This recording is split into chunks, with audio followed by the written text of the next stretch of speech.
everyone, welcome to the Trans Am Series presented by Pirelli. It's round 3 and we're in Road Atlanta as we get ready for the TA Championship. And it's very interesting coming into round 3. Chris Dyson leads the championship, but by only 1 point. And that's because Paul Menard won last time out at Charlotte, but he is absent this weekend, giving a great chance to both Chris and the rest of the field. Talking of which, let's go down and talk to our champion. He's with Ben Sisson.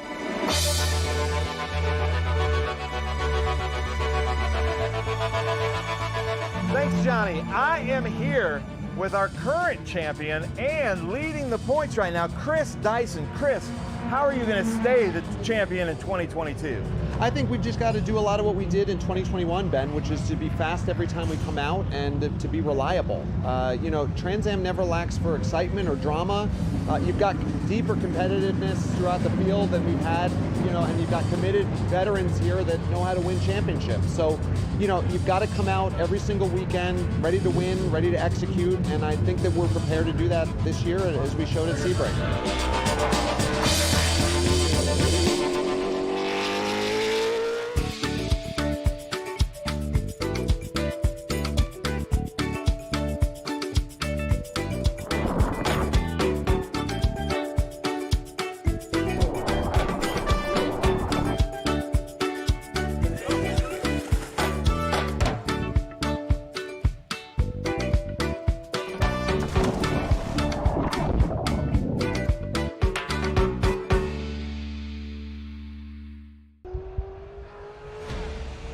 As you can tell, I like to go fast. Our race team is really well prepared. We like to look good, but we also like to dress good, and that's why we shop at Franklin Road Apparel. I own the company, and I wear the clothes that we sell in that store. So check us out. We carry all the top brands: Baldwin, John Barbados, Billy Reed, Goodman brand, and on down the list. So come see us, Franklin Road Apparel, Franklin, Tennessee. If your tooling isn't quite ready and you need parts, and you need more parts than just a few, or if your run is just not that big, look to the experts in low volume production, three-dimensional services. Whether it's 10, 100, or 1,000 parts, we can meet your needs. And if it's 10,000, we can do that too. Three-dimensional services delivers high-quality parts for short runs, 70% faster than industry standards. Three-dimensional services. Prototype, production, proven. Menards is the Midwest's ultimate home improvement store. Family owned since 1958, Menards is the one-stop shop where you always save big money. Get the Midwest's best selection nationwide when you shop online at Menards.com. We make it easy to complete your projects around the house, big or small. From hardware to plumbing or paint to appliances, we carry it all. Visit Menards.com today to save big money at Menards. Save big money at Menards.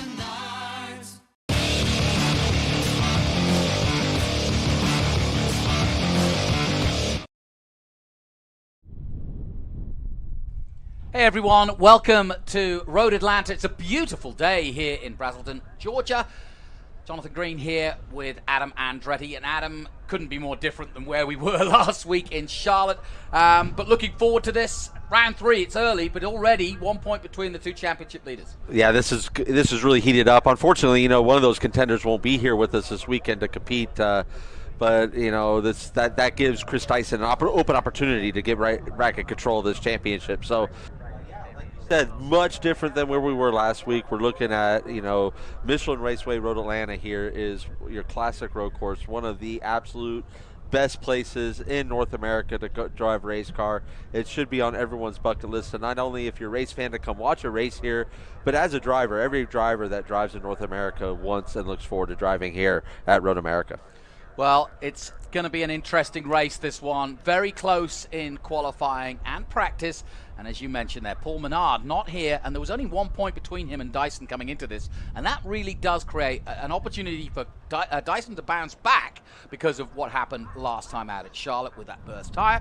And also for the likes of Tommy Dreamy and Amy Ruman. And those girls and boys are hopping and getting ready. We've got it wrong, Adam. Why aren't we down there? That looks like fun. It does look like fun. And I misspoke earlier. I said Road America. That was my mistake. I said Road Atlanta, obviously, at Michelin Raceway Road Atlanta. But yeah, the camping here is great. My wife and been down there, and our coach, all weekend long, and the crowd. We've had great race fans here all weekend long. You can see them there in the paddock walk. It is not its warmest day here in Braselton, Georgia, but the sun is shining. The wind is still a little bit gusty, so that could add a little bit of a challenge for our competitors here today. Yeah, it's been chilly all day today, and we'll talk a little bit more about that. But now let's go down to the paddock and the pre-grid with Ben Sissel, our man down there. Thank you, gentlemen. I'm down here in the fan walk at the Atlanta SpeedTour Michelin Raceway Road Atlanta for the TA XGT SGT GT race. Randy Hale, he's not here, but beautiful number 31 Wheeling XGT car. This is a beautiful car. They've been struggling with it this weekend. But speaking of that, I just saw Jason Hart with G-Speed and in the Mike Weathers car. Jason, you were here with us last year as Justin Oak's teacher. I think you got the call last minute. How did this all come about? Well, basically, I was coaching some guys through the weekend, flew home Saturday morning. Saturday afternoon, I'm jumping on the trampoline with my girls, and my phone started buzzing. They told me to get on a plane and get out here and race this car. Nice. Well, that's crazy. That's kind of a crazy weekend. And you guys, if you know anything about Jason Hart, I need to change my fantasy football lineup in this XGT battle because I think you're going to be jumping up front. Jason, welcome back. We're going to come over here. Brian Gluck. Look at this beautiful car. This is a Factory 5 SGT car. Can you tell everybody, I've had a lot of questions. Is that a Ferrari? Is that a Corvette? Tell us what this thing is. So this is a Factory 5 GTM. It's a kit car that Dave Smith and his guys up in Massachusetts build. They do the Kit Cobras and the Daytonas, and they're just a great organization, very veteran friendly, and Dave Smith and all the guys have been really good. As a matter of fact, our Scoville, the owner of Scoville Vodka is here, Greg, and they've come out to support us, another veteran-owned company. So a lot of veterans here helping us out. Nice. I love it. This grid, you'll see a lot of red, white, and blue. Very good. Good luck out there. Man. Thanks for coming out. We're going to talk to Mr. McMillan here, who was with us just, a week ago? Less than a week ago at the ROVAL. Welcome back. You had a podium finish. You've got some bugs worked out since Charlotte. How's it feel? Well, we've been battling it all weekend, heating issues, even as cold as it is. We threw something else at it this morning, so hopefully we got it fixed. Nice. But we got it up for 235 degrees in qualifying, so I hope we got it fixed. Yeah. That ain't gonna last a while. So. Yeah, well, good thing it's a little bit cool today. Yeah, it's cool. Yeah. But good luck out there. Let's talk to Kerry Grant. Look at this. I love standing next to you, man. Yep. So how's it feel? I know you're from Tennessee. Yes. You've been to Road Atlanta many times. What's your goal here this race? Podium is the main goal, and maybe a couple of steps up higher than than normal. And just looking forward to today. Car's running great. I got new tires on after qualifying. I've been going faster every session, and a great day to race. So just looking to keep up with the 2 leaders and stay with it. So you have no goals or aspirations to be a step higher than your dad? Well, that's of course the goal. But he's been running awfully strong the last year and then this year. So we'll see. Anything can happen. I love it. Kerry Grant with his dad, Milton Grant, longtime Trans Am supporters in these Porsche Cup cars. Then we go over here to Billy Griffin, man, always the sharpest dressed, but also the car sharply dressed also. How's it feel to be at Road Atlanta? It feels great. I was just telling my wife we're surrounded by grant money here, so we're having a lot of fun. Car's running great. My goal today is to try to beat as many SGT cars as possible and have a lot of fun, so we're doing good.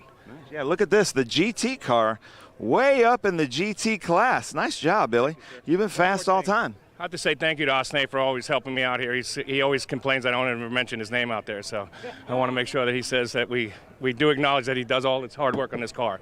What's his name? Osnay and Scott. Osnay and Scott, there you go. See, he paid his taxes right there, right? Then we got Milton Grant talking to some fans. I don't want to interrupt, sorry, but Milton, I asked Kerry Grant his goal. He didn't even say to beat his dad. I think he thinks I have the measure of him here because I've had so much seat time here. Yeah. So it's pretty good. Yeah. Nice. Yeah. We got a good challenge right here. So I love it. Yeah, you're gonna have a good battle. So we'll talk to the battle. Milton Grant and this Porsche. Then we come over here to Danny Lowry, who's had a lot of seat time here this weekend in TA2 and now in the GT classes. Right. Having a good time here at Road Atlanta with Trans Am. Nice. And how do you explain Road Atlanta? it's a bear dog, I'll tell you that. You know, a lot of blind turns. You need laps here to be fast. Nice. All right, Danny Lowry, good luck out there. All right, and then we've got, I'm hearing from the producers, we need to move up front, but we've got Richard Grant here, another one of the Grants from Tennessee, out here in the TA class with Milton and Carey. Wait, I do need to talk to and welcome Jose Chacron. Thanks for coming out all the way from Panama. How's it feel to be at Road Atlanta? It feels very good. Very nice road, very nice track, and, well, we're going to enjoy it. Nice. I love it. Welcome. And then we have two-time Trans Am champion, back-to-back, Wally Dollenbach Jr. had a great showing at Sebring. I know you have a ton of seat time here. You were great in the booth yesterday in TA2. What's your expectations for this race? Well, I think for probably the first half of the race, we're just going to ride and see what we got. We didn't get a lot of practice this week. We had some problems, lost some practice sessions, but, I mean, I'm looking forward to it. This is a really fun racetrack, and had a blast racing with everybody at Sebring, so looking forward to it. Nice. I love it. Wally Dollenbach in this Ultimate Headers. This is our TA Heritage Edition car. Beautiful car. We spoke to Amy Ruman earlier. Let's talk to Ken Twaits.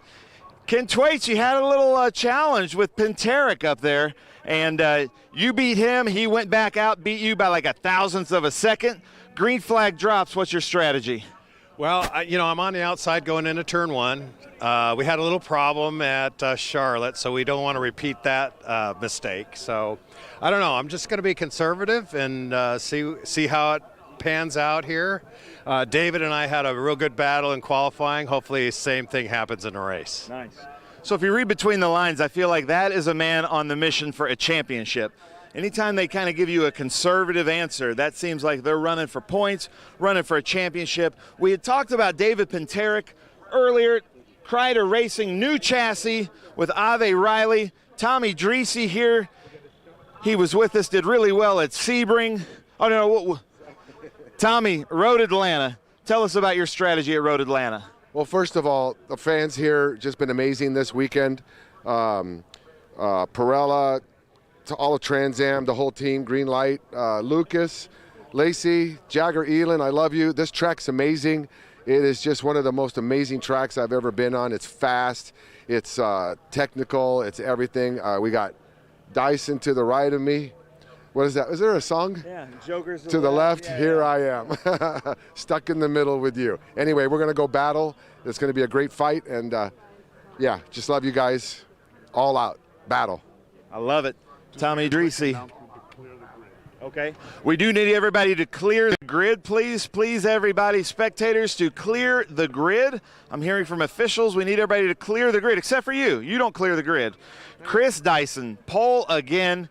Road Atlanta. I know you've had a lot of past success in other series, but tell us about your strategy here at Road Atlanta. Well, I just want to stay where we are right now, Ben. The car's been fantastic. You know, the All-Well Mustang's just been phenomenal since we got here, and we triumphed through a little bit of adversity yesterday to get on the pole and break the track record. And I'm not changing the car much. I'm just going to go out and try to keep the tires under it and keep it there all day, hopefully. So when you go out in qualifying, it seems like you're breaking a lot of records. Is that also, not only do you want to hit the Motul Pole Award, but you want to start breaking some records, turning some heads here? Well, yeah, and you know, to be honest, these new Pirellis, you know, the 18-inch for 2022 is just a spectacular tire.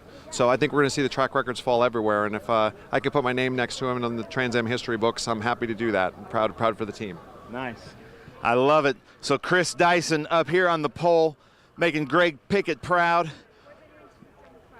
All right, John Claggett, president of Trans Am, been with Trans Am a long time, been to Road Atlanta a long time. Seeing all these fans out here after the last 2 years that we've had, that has to feel pretty good. Well, the 2 years of COVID weren't really fun to be around much, but yeah, it's great to see the fans come back, great to see a great field of cars to entertain those fans, so everything's good. Nice. I love it. John Claggett out there. Well, ladies and gentlemen, at the grid, we're going to clear the grid if you don't mind. I'm going to pull in Tony Pirelli here. Tony Pirelli, come over here, talk to me. I know you love these big horsepower American muscle cars. Tony Pirelli, the owner of the Trans Am series. What's it like to be back at Road Atlanta? It's always good to come here. The fans are great. This race course is so iconic, and with the history of Trans Am here, the drivers love it. If you poll the drivers nationwide, Road Atlanta comes up every time. It's just cool to be here, and how can you not love these cars? They're just fantastic. You know, for over 50 years, I've been a fan. It's just amazing to even be a small part of it. Perfect. Well, there's Tony Pirelli, the owner of Trans Am. All right. Well, ladies and gentlemen, Bill, if I can get you to turn around this way. Bill Knox is going to give us our invocation. If you will please bow your heads, take off your hats for today's invocation. If you'll join me in prayer. Heavenly Father, we give you praise for this fantastic day that you provided for us. We ask for your hand of protection upon all the drivers, the crews, the officials, and all the fans that are here. Father, we ask that you continue to protect our first responders and our law enforcement individuals and our military. In your Son's most precious and holy name we pray. Amen. Thank you, sir. Awesome. Well, here we are, Michelin Raceway Road Atlanta. Now I'm going to go to Elena Ewis. Is that right? Yes. Beautiful yesterday, so take it away, Elena. Oh, say, can you see by the dawn's early light what so proudly we hailed at the twilight's last gleaming, whose broad stripes and bright stars through the perilous fight o'er the ramparts we watched were so gallantly streaming, and the rocket's red glare, the bombs bursting in air, gave proof through the night that our flag was still there. Oh, say, does that star-spangled banner yet wave o'er the land of the free and the home of the brave?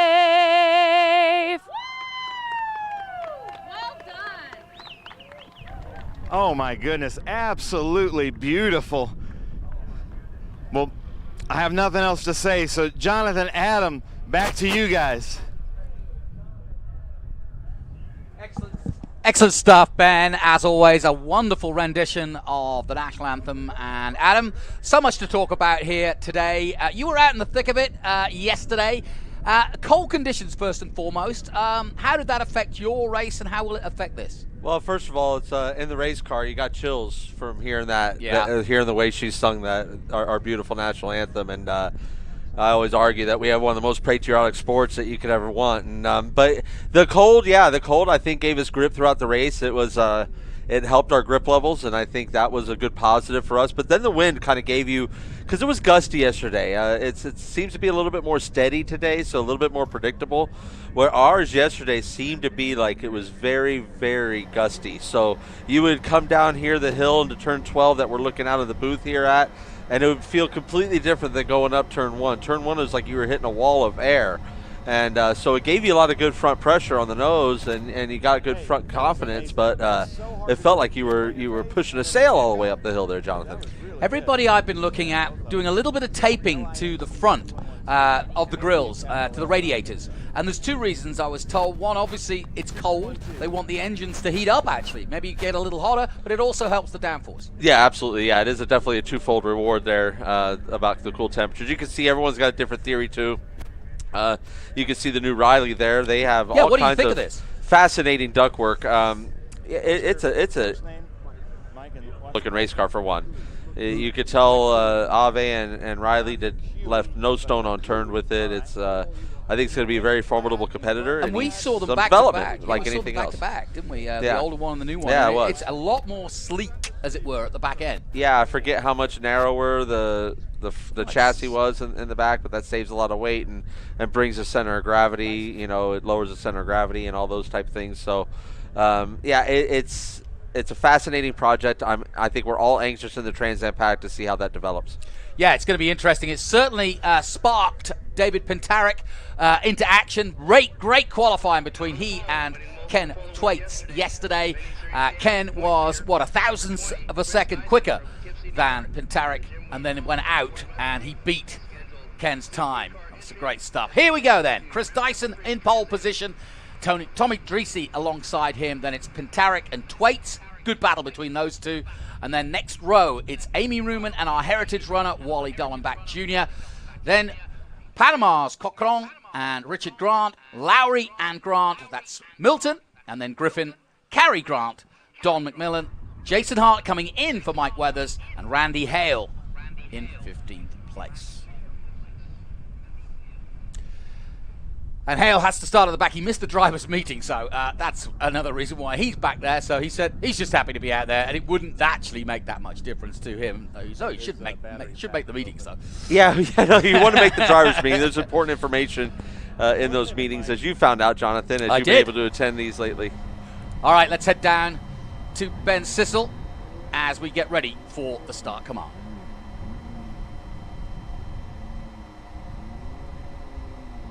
Ken Thwaites will be on board with him throughout today. I'm looking forward to what Ken can do here, but obviously this is Dyson's track, the number 20. He actually got his first as a Rookie of the Year that year, his first win at Road Atlanta, and he actually told me this morning that his father won his SCCA first runoffs here in a Datsun back in 1981. So the Dysons have got something to smile about when it comes to this track. Yeah, a lot of love for Road Atlanta from every competitor, and Dysons are no exception to that rule. And been coming here myself personally since 1987, so like 35 years, and I've seen only a couple different configurations, but beautiful, beautiful place. Let's head down to Ben Sissel for the start. Come on. Thank you, gentlemen. It's an honor to introduce Mike McCooey, longtime supporter of Chris Dyson, CEO of Plaid Enterprises, to give us the most famous words in motorsports. Drivers, start your engines.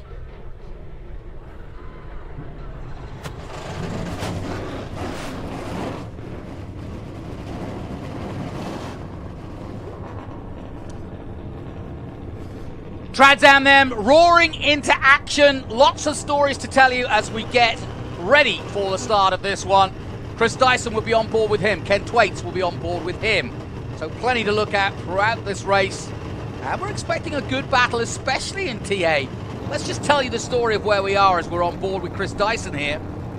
Chris Dyson, of course, had a great run at Sebring. He was unstoppable there, and it looked like he might romp for the rest of the season. And then suddenly, couple of weeks later, he's in the wall on the ROVAL and out of the race. No points last weekend. Back here, though, as we've mentioned, this is a good and happy hunting ground for him, but it is too so for Mr. Dreese, Tommy Dreese.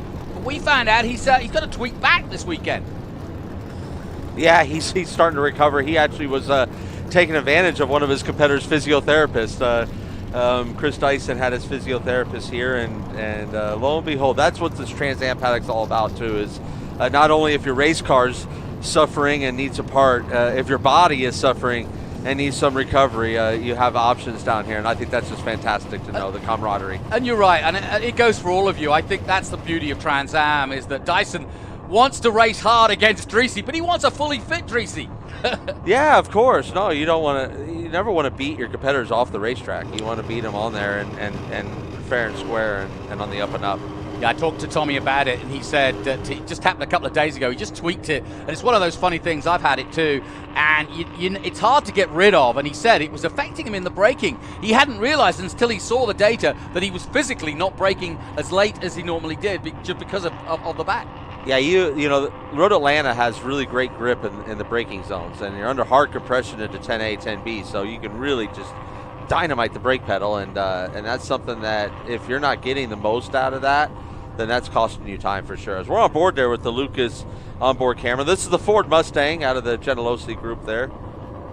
Good to have Paul back in the fray, as it were. And I think these guys, they're getting a new chassis come Laguna Seca too. This RV Riley chassis that we've been talking about, that Pintarek is showing off today, and to much good use so far. He's been absolutely scintillating in practice, and these guys will have one, they say, for Laguna. So well, actually, Jonathan, that won't be a Riley chassis. That'll be their own. Okay. That is their own design. That's Gentilossi with their own concept, their own chassis. So this is going to be a totally different idea from where we had the Riley and Ave Riley concept. So it's going to be really interesting. You know, in the last few years of Trans Am, we've had some new chassis variations be introduced. You know, with Pancho Weaver, you know, that you have Boris Said coming in and winning races in his variation of the car.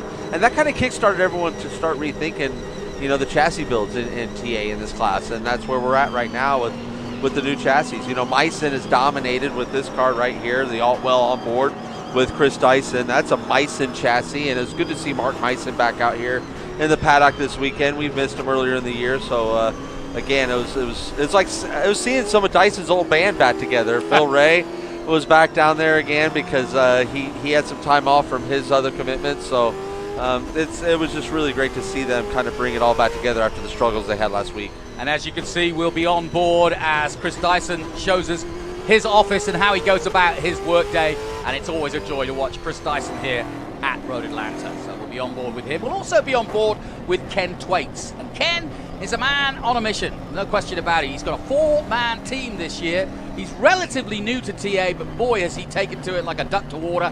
And Ken has got that feeling, as you heard from Ben there, where he feels that there's a championship to be won here, and with a few breakdowns last time, including himself, he is determined to take that position and take it to David Pintarek this afternoon. Great onboard shot there from the Franklin Road Apparel camera, and it's Kenny Thwaites. I've known him for, gosh, I would like to say 20 years, but I don't want to age either of us. But he's just a fantastic man, and he does a great job out here. And love him in the Trans Am paddock, as you said, relatively new, you know, in that sense. So I believe you're going to try and get us a Mr. Tommy Dreese on the horn, aren't you, Jonathan? Yeah, we're going to talk to Tommy if we can. He's just talking to his team at the moment. Okay, well, this is a great onboard shot here, too, with the Lucas on board with Ford. This is, again, a Ford Mustang. They've been massaging on this. This was a car that if you follow Trans Am, Oscar Tehran, you would have seen him drive this particular car last year. Obviously, a different livery and under different mechanical oversight, it being under the Gentilossi camp. But they've got a beautiful, beautiful setup, and they've shown a lot of speed. Tommy was very, very fast here last year before an engine failure. Well, let's see if we can dial up Tommy. He's just doing his radio check at the moment, so I just don't want to interrupt his team. He's just doing all his radio checks, and this time, next time round, will be green. Let's see if we can dial Tommy up. Tommy, this is the booth here. Can you hear us? How are you getting on?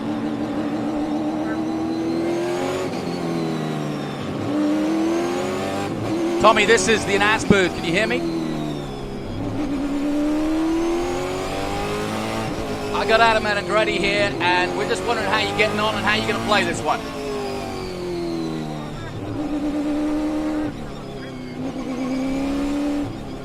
Well, listen, best of luck. We're loving watching you and seeing you race, so good luck today, Tommy Dreese. Well, what you were missing, what Tommy was actually saying was he's going to go after him. I heard that. Yep. I heard Tommy say it, and you know, like we were talking with Chris Dyson, there is no like mid switch. He's no dimmer switch. He's either on or off, and he's on right now. You can hear it. You can hear it in his voice. So, well, I said to you last season, I thought his season last year was the best I'd seen him for a long time. I know he's a former champion, but that was a few years back, and he just seemed to have, you know, settled down. Everybody was always saying that he's erratic a couple of years ago. Not so anymore. Tommy, he's had a few gremlins. He's swapped teams. He's with Paul Gentilossi and this year, and I think there's a real sense that Tommy feels like he's got a championship to win. I agree, and I think he's as focused as I've ever seen him for sure, and with focus comes a sense of calm.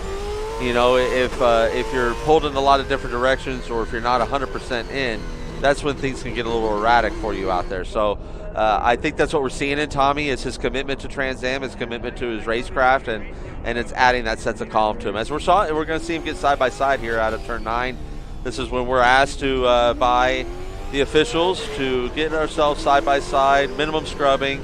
You can still get temperature in the brakes, especially a day like today. They're not going to really beat you up too much about that, is keeping our temperature up so that we get a good clean start here. Big day for David Tarek as he gets ready for this race in the new RV Riley chassis. We'll be on board with Dreesy and several others as we get ready to go racing here at Road Atlanta. TA is away. Boy, it was hard for them to plant the power in this cold, and you can see that Chris Dyson got a little bit of wheel spin as they race down into turn 1 here side by side, with Dyson having the advantage up the hill. Yeah, it's going to be a good start then for Tommy Dreesy. He's almost got alongside him, Wally Dollenbach Jr. in the Heritage car there, right in the thick of it as we go on board with Ken Thwaites over the crest and down the S's for the first time. And it's going to take, with these temperatures, maybe a lap or two to get the pressures up to actually something drivable. And these 850-plus horsepower beasts, Jonathan, it is a handful when you're talking about these cold conditions. Well, you've driven in a TA car here many a time. What's the key here, and where do you pass? You know, the best passing place is obviously down in the chicane there at the end of the straightaway, 10A, 10B. And you got to set it up right here. This is turn 6, turn 7. You need to get the drive off of 7, get that drive off of 7. You got to stay in that toe, get a little bit of a toe like Tommy's trying to do here on Chris Dyson, and pop down there and really get deep on the brakes there for 10A. This is going to be an interesting battle. I spoke to Dyson this morning, and he said, you know, I know like qualifying time was good, but I never count Tommy out in a race. He said, I think we're going to go wheel to wheel. They were having a bit of camaraderie about that tweak back, and as you say, they want to get it done on the track. They're good rivals, they're good friends. Absolutely, and that's what we have there in the Trans Am paddock. And you can see David Paterick is not letting him go there in P3, and a great battle between P4 and P5 with Ken Thwaites and Amy Ruman, the champ, the two-time champ. Yeah, we haven't mentioned too much about Amy Ruman. She got her first win back here in 2011 and went on to get 2 championships very soon afterwards. So Amy Ruman has fond memories of this place. So watch out for Amy too. She's in a good battle too now with Ken Thwaites. Absolutely. You can see this developing, and right now it's about both of them are trying to save their stuff too and not push their pace too much either, because that can also help you or hurt you on the long run. So as they make their way through the S's, they're on the exit of the S's as they come down here into turn 6. It's hard braking zone into 6. You're down a couple of gears, rolling good corner speed here. A little bit of an acceleration and hard on the brakes for 7. Got to get a great run out of 7. That's so important. I cannot stress enough down this long straightaway here. They count these 2 as turns. That'd be turn 8 that they're maneuvering right there, that left-hander, that real soft left on the straightaway. And turn 9 is that approach down to 10A, 10B, our hard braking zone and our best passing area, Jonathan, as we see him approaching here. Yeah. What a great battle. Yeah, you can see the McNichols 23 of Amy Ruman still there, shadowing Ken as they come up the hill. It's blind up that hill. That always frightens me, because if the car's in the wrong position, it's too late, right? Well, that's why absolutely you need your marshals to be sharp, and we have new Flagtronics devices inside the cars that'll actually flash a yellow flag or black flag. So this race starting to settle down. Chris Dyson just did a 1:20.495 on his second lap, and likewise Tommy Dreesy just 2/10 slower. So both of them on good pace as we watch this battle for 3rd and 4th. Yeah, this is a fantastic battle here between Ken 4th and Amy. 5th, excuse me. Yeah, it's great battle here between Ken and Amy here. Like I said, as they end out turn 5 here, it's a great acceleration zone. He is not letting him breathe at all, and they seem to be kind of reeling in David Paterick ever so slightly. And then we have a little bit of a heritage battle here with Wally Dollenbach. He was suffering some porpoising, and I'm watching it right there, and fans of Formula One, you would also hear that a lot, the porpoising going on, and it's attaching and detaching the arrow on the front of the car, and I saw that as he approached into turn 6. So I believe they're still suffering that a little bit within their damper package, and that's something that, you know, I'm sure they're going to keep massaging on over there, Jimmy Frazier and the boys, and get it right. You know, that Ultimate Headers package with, you know, John Cloud is just one of the greatest people. He's a fun guy to be around, always has a big smile on his face, and Jimmy Frazier and his boys, got Norman Dave down there with them, and and they're just always fun to be around, and just such a huge wealth of knowledge and so many championships matched up. But I know Wally's down there having a blast. I know Wally is having a big grin on that face of his as he races up turn 1 there. Back on board here with Ken Thwaites in this heated battle. They crest the top of the X's there, turns 3, 4, and 5 there, Jonathan. What's the key to the S's? We were talking to Patarek this morning, and he said he hadn't got the confidence yet because he's not sure what the car can do through there. Is it one of those places? Boy, that's the word right there, is confidence. If you have a package that you're really confident in, and as a driver you trust yourself going down that hill, it's a commitment area. You have to really, really commit to that spot. And absolutely, you hit the nail on the head right there, Jonathan. Confidence is key. Ken Thwaites, our former XGT champion, turned TA racer, and ever since he's just got quicker and quicker, and he really is showing great signs of what he's learned in the last few years. It's a really good story, Ken Thwaites. He's invested in the championship as well, and is a big part of the Nashville event, but now has a 4-car team. We'll see Carl Rydquist. We'll see more of Menard, not here this weekend. Oh no, David Patarek turns it round at 10B. Oh, that's a shame. No, that's a shame, and that puts Ken Thwaites right into a podium position. Now, this is a fight for the last podium spot here between Amy Ruman and Ken Thwaites. Yeah, he's got it righted, and no damage. That's the main thing. Yeah, that's the key. That's the key. He's free and clear to go, and like I said, he's still learning this package, and when you have a different aero balance, it's a great battle up front. Let's get to that one right there, because I was watching it develop in front of us right here, Jonathan, and Dreesy is all over, and they are setting a pace right now. Yeah, they are. That that's going to be a tough one to sustain, with the tire wear, and see how the tire wear goes over the course of this full 100 miles here at Michelin Raceway Road Atlanta. Yeah, Dyson just did a 1:19.7 and a 1:19.6 from Tommy. So Tommy just a smidgen quicker that last lap as they both challenge each other. But this is what we wanted from this race. 1:19.63. That's quick round here. I mean, look at this. This is 100. It's going to be 177 miles an hour before they pull the anchors here, Jonathan. That is absolutely cruising. I don't care who you are. And so lots of speed in these cars. And he had a little bit of a toe there. And I tell you, I think he's definitely got the mirror full. And it's always nice to have a rabbit there. But catching someone and passing him, especially when they're Chris Dyson, are two different things. And Tommy Dreesy knows that quite well.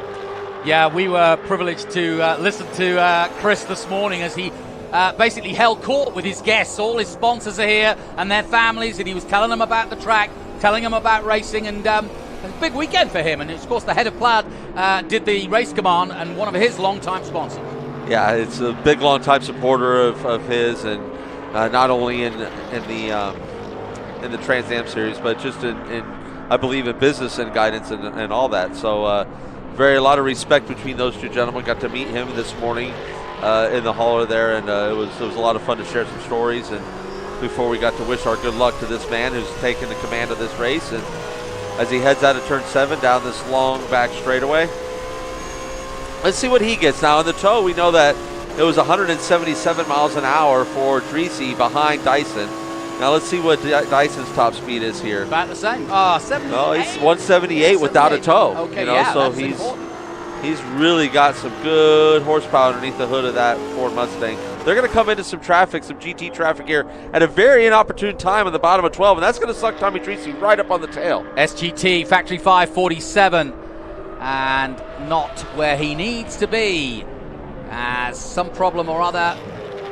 What a cool car, though. Very cool. You got to learn a little bit about it, and it's just kind of a marriage of a whole lot of great cars out there in the concept. I saw Brian Gluck afterwards, and he's got camouflage all over because he's an Air Force pilot as well by trade.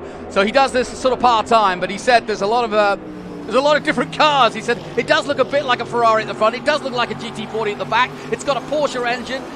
So it really is the ultimate kit car. And you're watching Dyson get a little bit of a gap here on Tommy. This is kind of the biggest gap I've seen Chris have. The only Dyson up here over the last lap and a half has been some traffic. Key corner here, 7. And you can see how Dyson's really launching quite well as the tires are starting to wear. He isn't suffering as much of getting the power down as you see in Tommy. Tommy's losing the draft now, something that he has not done the whole race, so he's out of the draft. And of course, there's always a possibility with a 40-lap race that we could get a full course yellow. and obviously traffic coming into play now as it is here. Yeah, the GT traffic has been a real struggle so far, and really, really good work there by, I believe that was Milton Grant in the Porsche, making sure that that made it clear and free area. That's the biggest thing, is just to be predictable when you are traffic. And this is multi-class racing. That wasn't necessarily slower traffic in that class. That was just slower traffic to what's out there in the overall leaders here in Chris Dyson and Tom Treacy. Adam, we talked about this at Charlotte, but as the fuel load comes down and as you wear the tires and as you get into the race further, the car changes. Now, we talked about it on the ROVAL. What about here? How does the car work underneath you, and how do you work to make it work for you? Well, that's a beautiful part about Trans Am and the TA cars. There's quite a bit more adjustment that they have in the cars as opposed to TA2, where we only have a brake bias adjustment. So you still have brake bias adjustment inside of this TA car. However, you also have roll bar adjustments, so you can stiffen or soften the roll bars. So usually you're, depending on your balance of the car, but with a heavier fuel load in the rear, you would tend to run them just a little bit softer to try and comply with that. And then, again, as the balance comes to you. So it just depends on your balances in the car as well. Just heard from Ben in the pits that Byron Gluck, the 47, the Factory 5 car, he reckons it was a flat tire. That was all it was, but they were checking it over all the same. Well, that's fantastic news to hear, because that doesn't necessarily end their race, so they could get back out there and still make something out of this in that GT class for sure, as we see some good races developing around the track as well. As this race between Kenny Thwaites and Amy Ruma has not gone anywhere. The battle is still on and strong.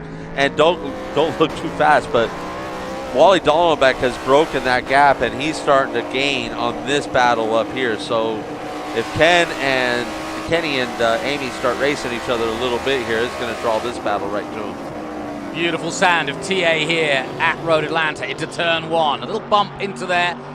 Can upset the car, but not Ken this time.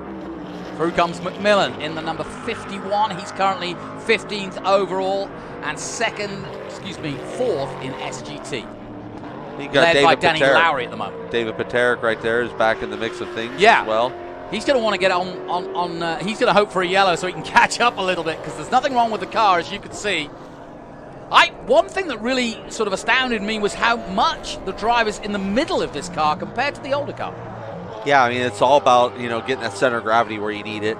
And I'm, like I was talking down there in the paddock with some of the competitors, and, I'm sure, Tony Ave and Bill Riley left no stone unturned when they were designing this car and really dissected the rule book of Trans Am to the 9th degree. So it's right there at the limit, I'm sure. And it's going to be very interesting to watch the development. And it's not an evolution, it's a revolution. Yeah, it's a beautiful, beautiful car. It really is. It's a beautiful piece. It's got some really, I love the way they're doing the ride height adjustments on it. It's really, really some intelligent engineering on it. And yeah, it's something that you would expect out of the minds of Tony Ave and Bill Riley.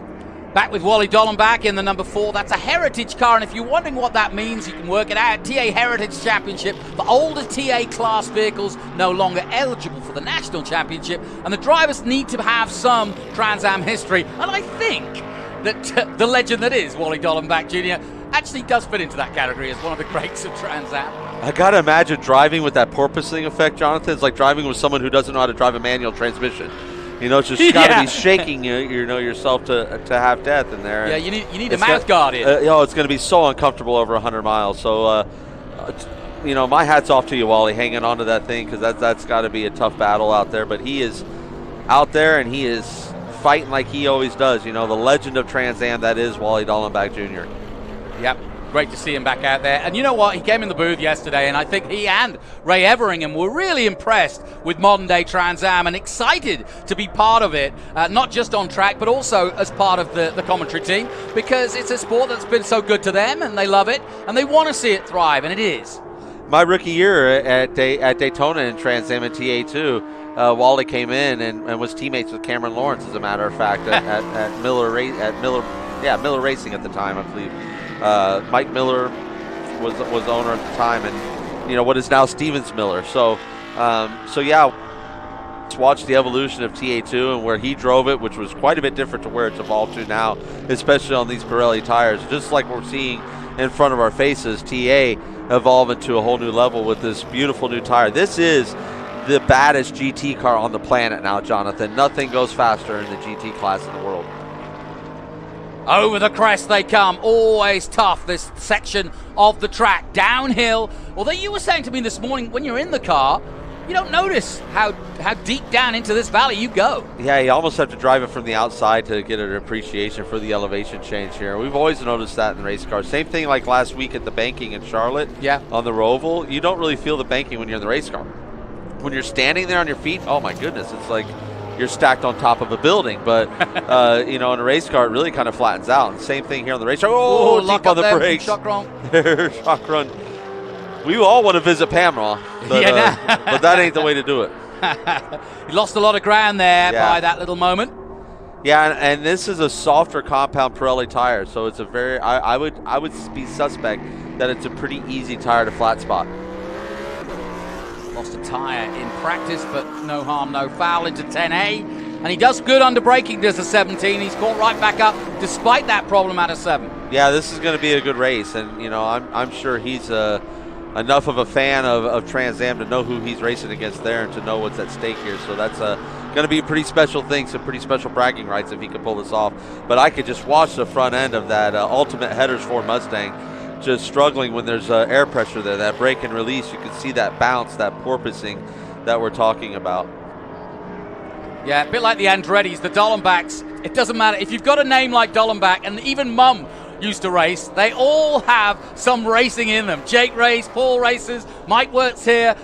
You know, they've done Pikes Peak first and second, I think, one year. I mean, they've done everything. Well, they were just, the Dollenbach family was just entered into Pikes Peak Hall of Fame, which I know is very special for them, and I think it's amazing for them to get that honor. It's probably long overdue, honestly, and his brother Paul is just an absolute legend there and a perennial winner, and just one of the all-time nicest families you could ever care to be around. Yeah. And, you know, love Wally's mom and dad, and you know, we always our thoughts are always with Wally Sr. and Peppa. They're some of the just greatest people, and she used to take care of me back in the IndyCar days with credentials. Oh, that's nice. But a good battle out here as well. Chris Dyson still making headway. Now he's getting into traffic, and that could definitely change up exactly what we're going in. As we're seeing now, because of traffic, the gaps are growing between, and we're watching David Pater climb right back into this battle too, as he's gaining ground on Chakran. Yeah, he's back up. Jr. Yeah, he's back up to 7th already. That's pretty impressive. But as you say, just passing Milton Grant there in the passing Richard Grant in the number 30. Chris Dyson, as we go on board, looking for that top speed again on his own. And last time we got what? He's about 175 plus, isn't it? Yeah, he's 176 there. He lost 2 mile an hour from earlier, so don't know if he didn't get the drive. And maybe tire wear, he's not getting that drive off of turn 7, which what I would be skeptical of. But Tommy is coming right back into this battle from that traffic. Here's your leader in SGT, Danny Lowry, who of course had a busy weekend. He was in your race yesterday, and now here he is again.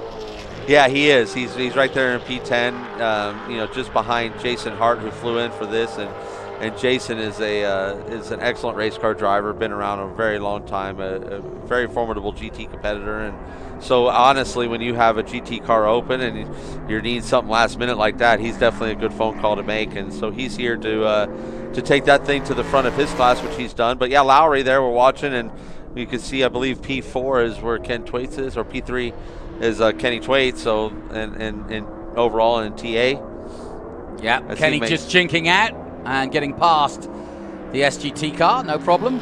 A lot of horsepower underneath him compared to that Porsche, although that Porsche's probably pretty nimble through the S's. Yeah, and absolutely, and will beat about anything in the braking zone there. Now, what have we got going wrong here with, that's Weather's car, who gave it over to a man you know well. Yeah, Jason's out of the car. Jason Hart. What's happened here? Jason's out of the car, and that's never a good sign.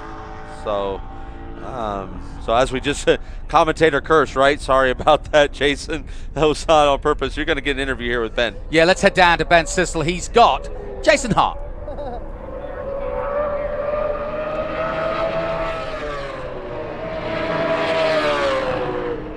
Jason Hart, leading in XGT, just came into the pits. What happened, buddy? We just picked up a driveline vibration that got pretty strong, so circulated in nice and easy, tried to take care of it, but I don't know if you can have a vibration that strong and continue, so we got something in the driveline. I don't think it was necessarily motor, more like a transmission drive shaft vibration. Motor was running fine. Wow. Yep. Unfortunate for Jason Hart, who was leading in XGT, had to come to the side. Back to you, gentlemen. Great stuff, Ben. Yeah, when you get a judder, when you get a thing like that, you've got two things to think about. The next race, and do you really want to blow this thing up or do any more damage? Yeah, and I mean, Jason has a very acute feel, so you have to trust where he's coming from. He doesn't feel the engine. If the engine's strong, you feel it in the driveline, and if the driveline vibrations get worse and worse, all you're doing is shaking other parts off the car. So he's showing that veteran race driver that he is by coming in and parking that thing before it does any damage, or worse yet, oils down the track or does something silly out there. Adam, we got a little bit of action here from earlier. Cochran, let's take a look at what he comes up on one of the SGT cars, and he gets a little too close, and, well, you judge it. Well, he got a little Optima battery sign action there at the apex, but a great save. I mean, talk about some car control to cross over the apex with the nose of the car like that and save it. So we got a little smoke here in Tommy Dreese's Ford Mustang, and that's not good. And I don't think that is favorable. No, and he's losing ground massively to the leader of the race, Chris Dyson. And yes, that did not look good, did it? No, it doesn't. It doesn't. And that's kind of where they've been struggling with a little bit is massaging this car to their tune. They got it last minute, so I don't think the smoke's going to go anywhere. I don't know where it's coming from, honestly, but I guarantee you Tommy can see it, and I guarantee you he's talkative on that radio. Yeah, I'm almost tempted to have a listen in, but I daren't. There's no question that Tommy's got a problem of some sort, although as you can see, he's on the back straight. He's putting the foot to the floor. Oh, yeah, no, he's not going to stop doing that. I mean, the old Bobby Unser theory, if you're driving through the wind, you'll put the fire out. Yeah, there you go.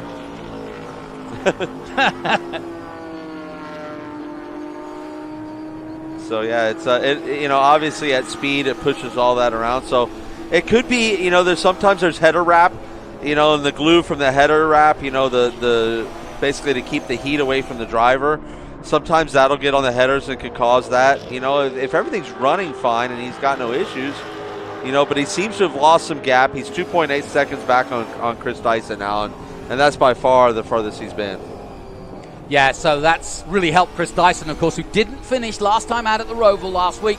And Dyson just put in his fastest lap, a 1:19.5. So Dyson flying, Dreese with some problems, and definitely not what you want to see coming into your cockpit at any time. Yeah, it's getting worse on him there, and obviously the slower you go into those sections, but it seems like he can't even carry the speed anymore, and the gap is just growing and growing and growing. So drama indeed here in our TA, XGT, SGT and GT race here from Road Atlanta.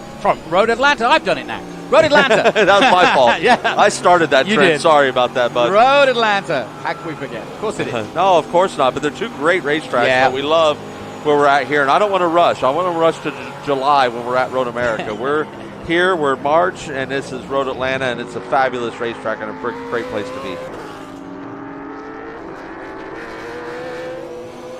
Tarek absolutely flying in 6th place now, so we'll keep an eye on that. Ooh, that's sketchy right through there when you're catching the traffic like that. Yeah. It's such a, turn 12 is really at speed is single lane at best, and when you have to share it with somebody and you're coming down there at 130 miles an hour, 140 miles an hour, it can be a bit hairy on this approach here. This is turn 2, 3. You really could dynamite the curve there in turn 3 and get an aim here. Turn 4, 5.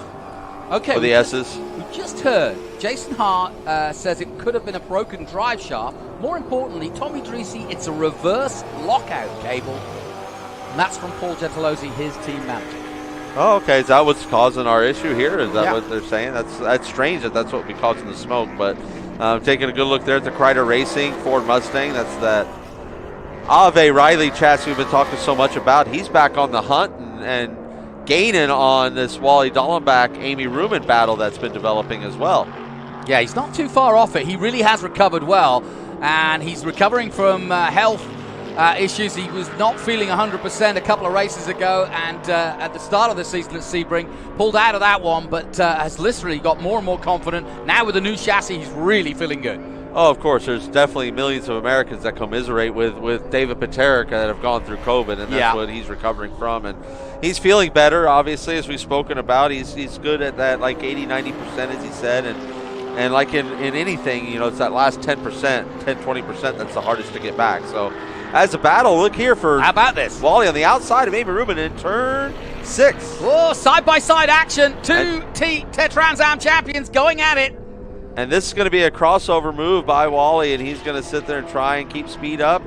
And wow, look at that thing accelerate. I think Amy's got herself a little bit of an engine issue. There's she's down on power. I can honestly say that. No other reason other than how easily that was a rocket pass, or she just can't get the forward bite down at all because her top speed would look good. So I think it was something out of the corner there. She could not get the forward bite down, but really, really good textbook pass. Awesome racing by two Trans Am legends there, and Wally Dollenbach Jr. and Amy Ruman, 2 champs. Yep, makes sense because Amy Ruman had a 1:22.8, just as Wally Dollenbach had, but her last lap a 1:25, so she slowed right down. And Cochran is out now after that little touch earlier and braking incident, and spins it round at 10B, but back out on track. I believe he might have had himself another moment. Yeah, another little off-course excursion, as we call them, in driving school and OCE. So really, honestly, just held up Tommy quite a bit there through turn 12. But we're watching Wally here just really make great business of this Ultimate Headers Ford Mustang. Yeah, he had a great run at Sebring, and like I said, in running in this, he's only the only one running in this heritage class this weekend. Said he didn't want to be in the overall championship. He doesn't want to get in the way of what Dyson's doing with his competitors, and the heritage class is perfect for him, and that's because he's got that older car. Well, he's sitting there, you know, he's running a good pace and gaining on time. And you're going to watch David Paterick. He's also developing a battle here with Amy. Amy's backing up to him a little bit, and I again think Amy's having some tire wear. It seems like her car's just not handling the way it was early on in the race. We're watching some fall off, and she's been saying that they're trying to figure out where they need to be with pressures, especially at the start of the race and things like that. So, you know, I'm hoping that's what it is, and that it's not something more serious that's causing her lap time. Well, we'll keep an eye on Paterick as he heads up turn 1 and over the crest, because he's very close indeed here. And he was telling us this is this section coming up through the S's is where he isn't as confident as he was in his older car, but he's getting to grips with it bit by bit. Yeah, he said he's that's a great thing about David Paterick too. Many great things, but when he sits there and he's just so perfectly honest with you, and he goes, you know, I'm a race driver that races once a month. And you know, I don't get to drive that often, and so when he's by himself, his confidence level of knowing how hard he can push is not quite there, right? So when he gets out there with the group and he's racing, then he knows exactly how hard he can push. Let's see how Amy gets off of turn 7 here, because it seems to be, now the one thing I can think of and be skeptical too is she might be missing one of the lower gears. Okay. She may be out of first or second gear, but she got good drive off of 7 there that time. Cochran into the pits and looks as though he's retiring the car. Yeah, Paterick opened up to you at Charlotte, and he said he was so happy to be in the car because he thought that it might be curtains in terms of after his illness, he wasn't ever going to get back to his full fitness, but it was an emotional time for him because he thought it was coming to an end for him. Yeah, he truly did, and he wanted, you know, when it does come to an end, when he does, you know, we all have to finally hang up what we love, and what we're doing here is... Except Mario. Right. My Uncle Mario, but you know, he wants to do it on his terms, like any one of us would want to. So visit Panama, the Corvette of, let's say, Cochran in the pits, and they're going to lift it up, but he's had some. Could be a possible tire puncture, maybe, is a possible deal here as they put the jack plate on there so that they can jack this up. You got 2 ways, you know, in the TA series. It is air jacks are legal, as we see those on a lot of the competitors. You know, this is maybe a different issue up underneath the car. Certainly not a tire, because they're not even going anywhere near that. Well, I can see Ben out of the corner of my eye, and he's as always, keeping watchful eye. Boy, Wow. I mean, we've got the explanation, but it doesn't make it any more palatable, does it, watching this? No, and now, right now, too, is you hope that Tommy isn't taking any fumes, and because that's another thing too, is where there's smoke, there's fumes. Well, he used to be Slick Mist, and he was getting missed then, but now he's Lucas. Yeah, he's getting a steam bath now.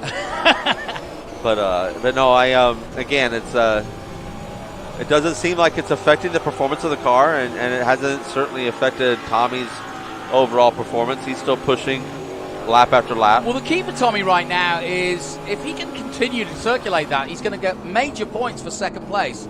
And Pintarik coming into the pits, that's a real shame.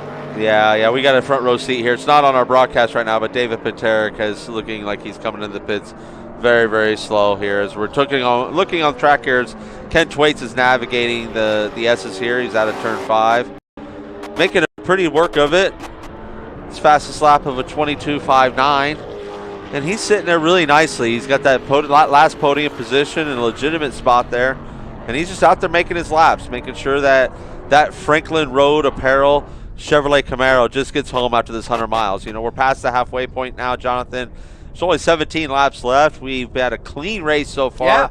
Dare I jinx it? I hope I don't. But absolutely a 100% clean race here with 17 to go and 44 minutes as the time limit. Yeah, we just got word from Ben that the Cochran car was bodywork that they were looking for. So he obviously damaged some of the floor maybe, or some of the bodywork when he had those 2 offs. The curbs here can be nasty if you hit them at the wrong spot. So the way they did drag across the one when I made my comment about dragging the nose across the apex like that, he I believe might have been the place that he did the damage, and there might have been a little bit of a grip change, and that might have caused him to have the second off that he had there. So just to confirm, Dyson leading in TA. In the Heritage, it's Wally Dollenbach Jr. In SGT, Danny Lowry leading the way from Milton Grant. In XGT, Randy Hale leading the way. And in GT, Billy Griffin, the former champion, leading GT. We're looking at Milton Grant right here in the number 55 Porsche. It's a beautiful looking car. He's making great laps out there. It's tough, right? When you're out there just all alone, it seems like almost like a lapping day for you. So at that point, you're really just focusing as a driver on how you can maximize the car and what you want to do to it to make it better next time, and start to use it kind of as a development day. So we've just got word from the pits that there's nothing wrong with Amy Ruman's car. It's just that the tires are kind of going off on her, and that's kind of normal here, I suppose. Yeah, I mean, it is. And again, like I said, they're still learning that. So it could be that the pressures have ballooned up past what they want to. And because there's an optimum air pressure for a race tire. Well, I watched you have a long conversation with her at Charlotte about just that, and she said, still learning it, right? Because she tested the new tires before the season started, and it's now round 3, and they're still kind of, learning. Well, every track you're making notes, yeah, right. And every track they're learning, and basically their notebook is junk, because this new Pirelli tire is so different, and the 18-inch wheel. These cars are going so fast, Jonathan, and as we mentioned earlier, the records that we're breaking everywhere we go with these cars, and that Chris Dyson seems to be breaking, and it's incredible to see the speeds that they're carrying. Now that is Ken Thwaites. He's currently in 3rd, and on his own, just behind Tommy Dreesen, but he's behind Tommy Dreesen. He's ahead of Wally Dollenbach Jr. on track. Yeah, the field has gotten good and spread out here, so it's really everyone kind of getting in and settling into their own race. Franklin Road Apparel, and of course that is the business that Ken runs in Nashville, Tennessee. And by the way, if you're looking for somewhere to go to, Nashville is definitely a race that you'd want to go to. Now, a little bit of a moment ago, what happens here to Ken Thwaites? Coming up on Richard Grant. And then he's a little bit of a detour there in turn 3. It's easy to get the braking zone just a little bit off up there at the top of the hill and not commit to the turn-in because it's really light on the rear. So I think he felt something that he didn't want to quite commit to that turn-in there, and I think the discretion was a better part of valor, and he straightened up the wheel a little bit, did a little bit of off-road excursion. No worse for the wear. He's going to be out there and continuing that as we're looking underneath the hood of Pintarik. Yeah, they came in without power, and or he came in, sort of cruised in, so definitely something wrong with that. They've got the hood off. Now you can get a closer look at this. There's going to be a lot of competitors pausing this coverage later on to take a good look and see what was underneath the hood there. Now here's our first real look at Randy Hale.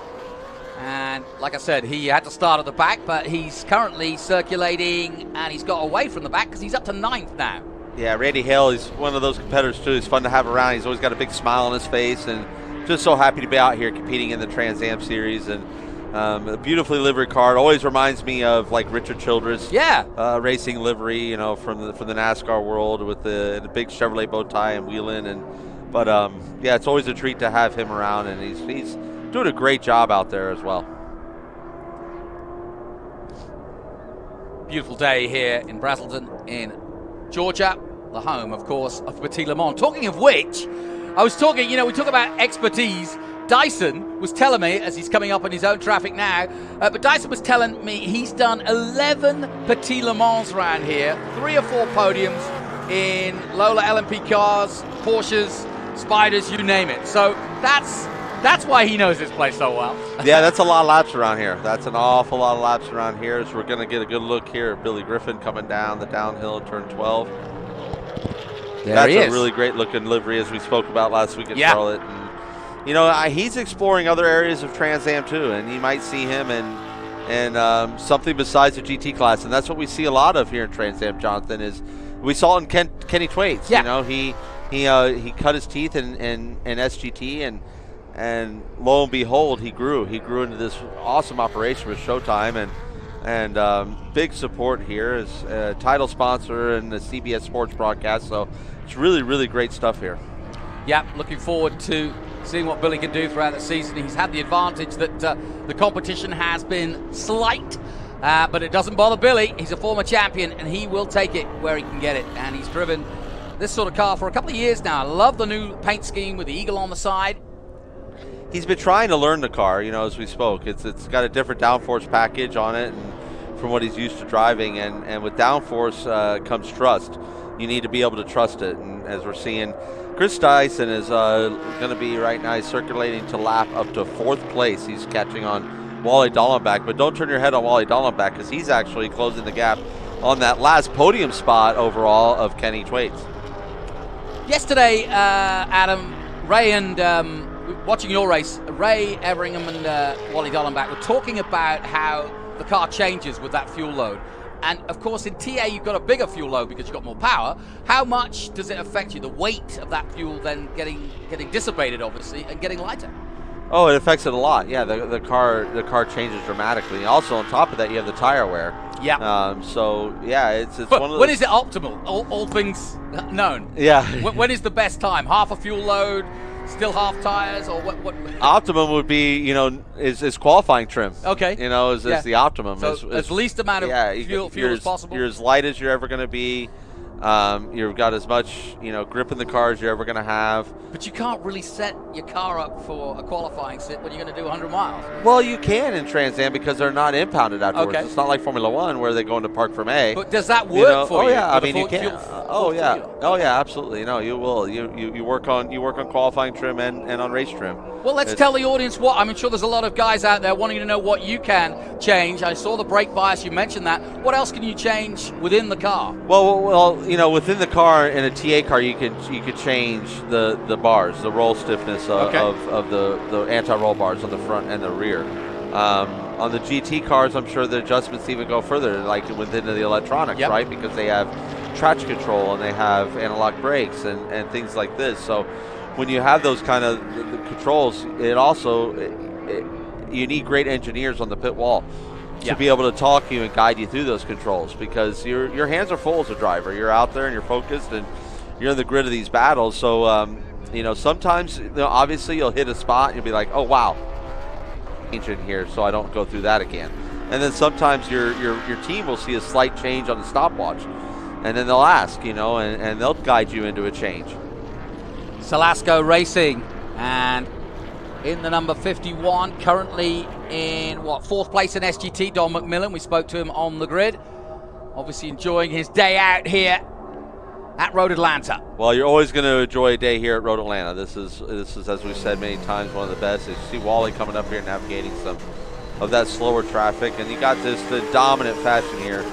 Chris Dyson has just absolutely been flawless this entire race as he's coming up here to lap Ken Twaits, so that would be lapped all the way up through third place. That's pretty This is impressive, just an isn't it? absolute dominant performance. Dominant. But Chris needed this. It was rotten luck last time out on the ROVAL, and he scored no points, or certainly wouldn't have scored the haul he would have done.